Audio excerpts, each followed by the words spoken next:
So today we're going to talk about stoichiometry. Stoichiometry involves how chemicals combine in reactions, everything going on with the amounts and whatnot. So you can think about this if you're putting together a Lego car. If this car here, if this car here requires a body and a yellow brick to be put on that body, and then two fenders, and then four tires to be put on the axles, and that's the car, it should make sense to you that you could figure out stuff like what happens if you have, say, 32 tires. And if you have 32 tires, how many cars can you make, right? How much product can you make? Well, you know there's four tires for every one car, right? This isn't rocket science. And so therefore, that gives you eight cars, four into 32. You can make eight cars if you had 32 tires. All right. So that's not unlike a chemical reaction where knowing how many of these things you have helps you figure out how many products you make. Now, let's say you're in a situation where you have a lot of tires, like here, right? So you have a situation like up here where there's a whole lot of tires. And you don't want to count those, so you just weigh them. And it turns out that you weigh them and you get 39.1 grams of tires. Now, does that mean you can't do this? No, that doesn't mean you can't do this. You can still do this. What you need then is to know how much a tire weighs, right? And if one tire weighs 0.71 grams, then you should be able to get from 39.1 grams of tires all the way to cars. But in this case, you're going to first figure out how many tires you have. And to do that, you're going to cancel grams of tires using this thing that you know right here. There's 0.71 grams of tires for every one tire. All right. So that gets you out of grams. And then if you want to get from tires to cars, you also know there's four tires in every one car. So just like we've been doing before, you're using the units to determine how to get to where you need to go. And so in this case, you would get 13.7 cars. Obviously, you can't have zero point 0.7 cars. One car wouldn't have enough wheels. So in this case, it's really just 13. But in chemistry terms, we'll always have, we'll be able to use decimals and whatnot. All right. So you get 13 cars out of that many tires. It's a matter of just knowing the grams per tire that you need. All right. So here's stoichiometry. Instead of making cars, we're making aluminum oxide. And instead of having tires and axles and fenders and whatnot, we have aluminum and oxygen. So we're going to do just like we've been doing with the past. You're going to start with your given and go to what's needed. So if you ever need a mole to mole relationship, a relationship between one mole and another mole, you're going to look to the the balanced equation. And the balanced equation is telling you, just like with the cars, right? Just like here, that you needed four tires for one car. Here, it's telling you you need four aluminums for two aluminum oxides or three oxygens for two aluminum oxides. So that's what the balanced equation tells us. Grams to moles, you should remember this from my song before, that comes from the periodic table. Yeah, we're going to keep it in green, I guess. Oops. All right, so the periodic table turns grams into moles, and the periodic table turns moles into grams. All right, so given 9 moles of oxygen, our given is 9 moles of oxygen. That's the number that's provided. What do we need? Where are we headed? We're headed toward moles of aluminum. So we want moles of Al. So we're going to start with what's given, the 9 moles of oxygen. All right. and we're going to convert moles of oxygen to moles of aluminum. Well, mole to mole comes from the balanced equation. So I need this 3 for the oxygen, and I need this 2, or I'm sorry, 4 for the aluminum, because that's where I'm going. And that's it. Moles cancels. Moles is what I was needed, so I'm stopped right there, and I get 12, right? So 3 into 9 is 3, 3 times 4 is 12. So that's 12 moles of aluminum. Done and done. Okay, same situation, same balanced equation, but now we're looking for grams. And since we're looking for grams, we got more going on. Okay, so this was nice, easy, easy, just like the first thing here. This was nice, easy, easy. We wanted amounts. We started with the amount of tires, 4 tires in every car. Now we need grams, just like we did here. Now we have grams. Grams is going to make this a longer process. So if we're going to need grams, so we're given 9 grams of oxygen, right? That's what our given is. And our needed is grams of aluminum. So we're going to start our scaffolding with what's given, the 9 grams of oxygen. And we got to get rid of grams of oxygen and get to moles, because moles of oxygen is what we're going to need to get us through, right? Just like with the car, we needed the amount of tires to get us to figure out how many cars. We need to know the amount of oxygen to get us to figure out how much aluminum we're going to need. So this comes from the periodic table. This relationship comes from the periodic table.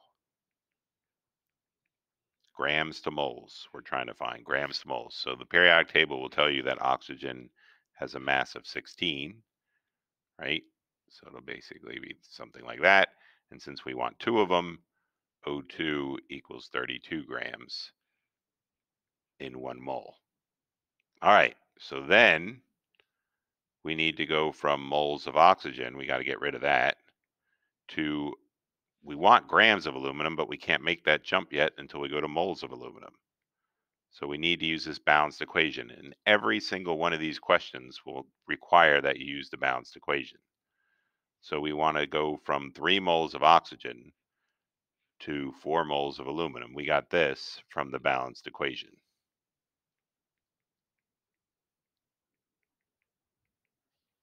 All right. And then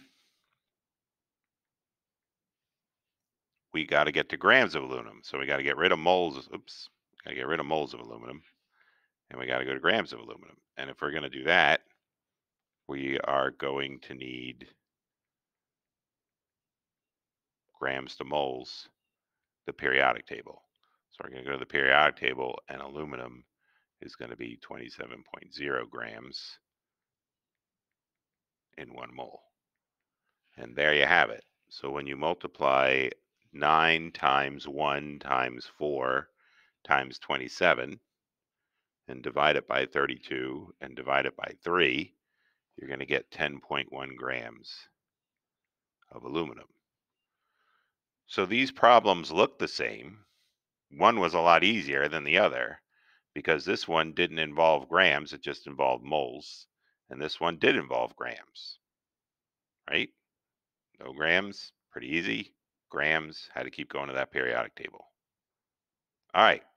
So basically, in our stoichiometry highway, if you have to start here at grams, then you got to use that periodic table. Then you got to use the balanced equation. Then you got to use the periodic table again if it asks you to go to grams. If all you need is moles to moles, you just use the balanced equation. So if you're starting here, then you just need the balanced equation. You don't need the periodic table. And if you're ending here, then you just needed the balanced equation. That was the first instance. We went moles to moles. Moles to moles just required balanced equation. Grams to grams, grams to grams required we use the periodic table, we use the balanced equation, we use the periodic table again to come out this side. All right. So now there's also the possibility I'll start you at grams and ask you to stop at moles. So then you only need the periodic table once. Or I'll start you at moles and ask you to end at grams. Then you only need to use the periodic table once. So it depends where you're starting and where you're getting off this highway. If you get on here, you need periodic table, you need balanced equation. And then if you are going to keep going, you need periodic table again. If you're getting off, then you don't need the periodic table again. All right, so let's try this one. 5 moles of aluminum oxide. So let's change our color. Guess we'll go purple. 5 moles of aluminum oxide is what's given. And we're trying to get to moles of aluminum.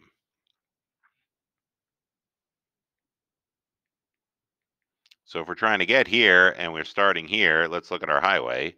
So according to our highway, we're starting at moles and we're ending at moles. So we're starting at moles of one and we're trying to end at moles of the other. So that's going to require we just use the balanced equation. That's all we need for this one. So we're going to start with our 5 moles of Al2O3.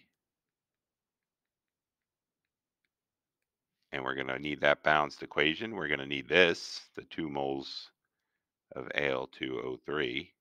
And then we're going to need this, the 4 moles of aluminum. Then 5 divided by 2 times 4 is going to give us 10 moles of aluminum. Easy peasy, right? Guess what the next one's going to do? Look at the difference between this one and that one. We've changed the word moles to grams. Now we're looking for grams, right? And we're looking to find grams, and we're starting at grams. Otherwise, very similar situation. But this is going to require that we start our highway here, right? Now we're going to start way over here, and we're going to need the periodic table once, the balanced equation, periodic table, and then that'll take us out to here. So we got more steps here. So we're going to start with 5 grams of aluminum oxide.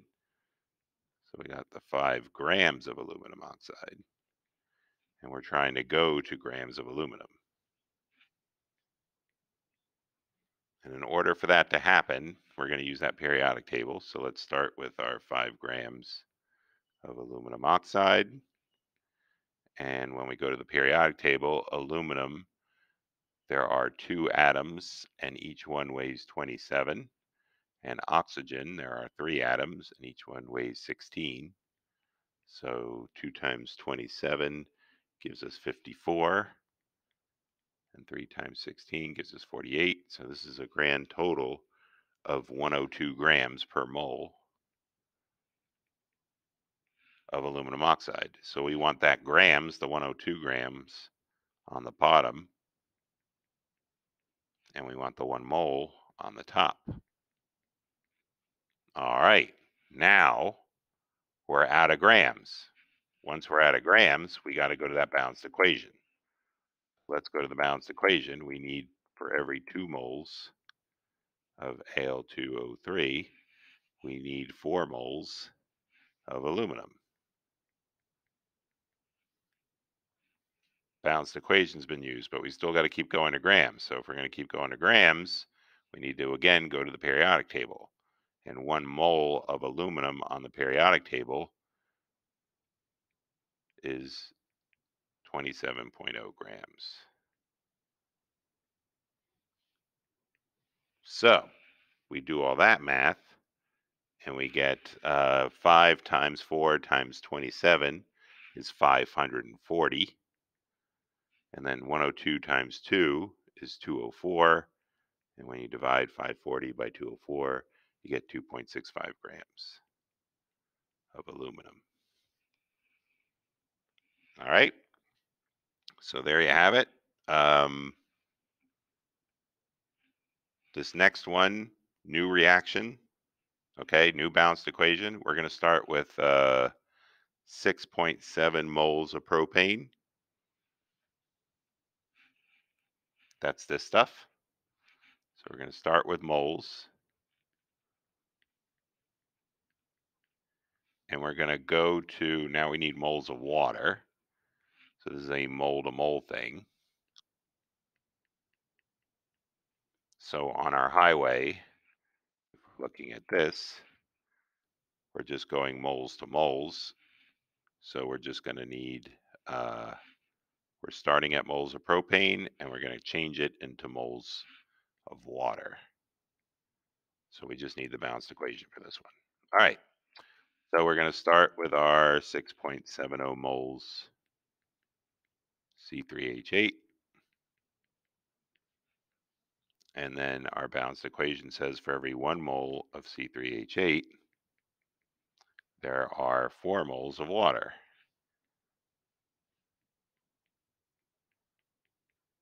And that's that. That's all we need. So that gives us a grand total of 26.8 moles.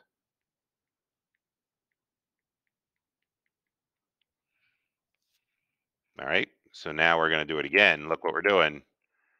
What words are changing? We've changed the word moles to grams. So this is going to be a lot harder now. So we're going to start with 6.70 grams of C3H8. And we're going to go to grams of water. So on our highway, starting here, going through the periodic table, through the balanced equation, through the periodic table, and coming out there. All right. So 6.70 grams of C3H8 is a good starting place. We want grams to moles. Grams to moles we get from the periodic table. So we need C3H8 is carbon. There's 3 atoms, each one weighs 12. And then hydrogen, there's 8 atoms, each one weighs 1, for a grand total of 44 grams. So that's 44 grams and 1 mole of C3H8. Now we need to go to water. So we're going to need that balanced equation. All right. So we're going to need, for every 1 mole of C3H8, we need 4 moles of water. But we got to keep going to grams. So we've used the balanced equation. Now we got to go to the periodic table. And for every 1 mole of water on the periodic table, hydrogen is 1, oxygen is 16. There's 2 of these. So that's a total of 18 grams, right? So that's 18 grams of water for every 1 mole. So that gives us, when everything is multiplied, 6.7 times 1 times 4 times 18 divided by 44 gives us a grand total of, rounded to significant digits, 11.0 grams of water. All right. So this next one is the last one we're going to do. So look, sometimes you're going to stop before grams. Sometimes you go, instead of all the way to grams, you're going to stop at moles. We're going to start at grams. So on this highway, this is what we were talking about here, right? So on this highway, we're going to start with, I don't even remember what I said. I said we're going to start with grams and go to moles. So we're starting with grams of propane. So we're going to need the periodic table for that. But we're ending at moles of carbon dioxide. So once we use the balanced equation, we're done. We don't need to go to the second step for this one. So in doing that, we're starting with 6.70 grams of propane. And we're going to moles of CO2. All right, so 6.70 grams.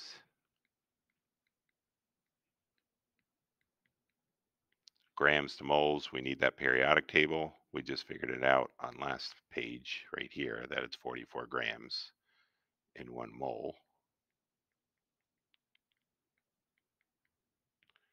And then we need the balanced equation for every 1 mole of C3H8. There is 3 moles of carbon dioxide. All right, so grams cancels, moles cancels. We got that. And that gives us 0.457 moles.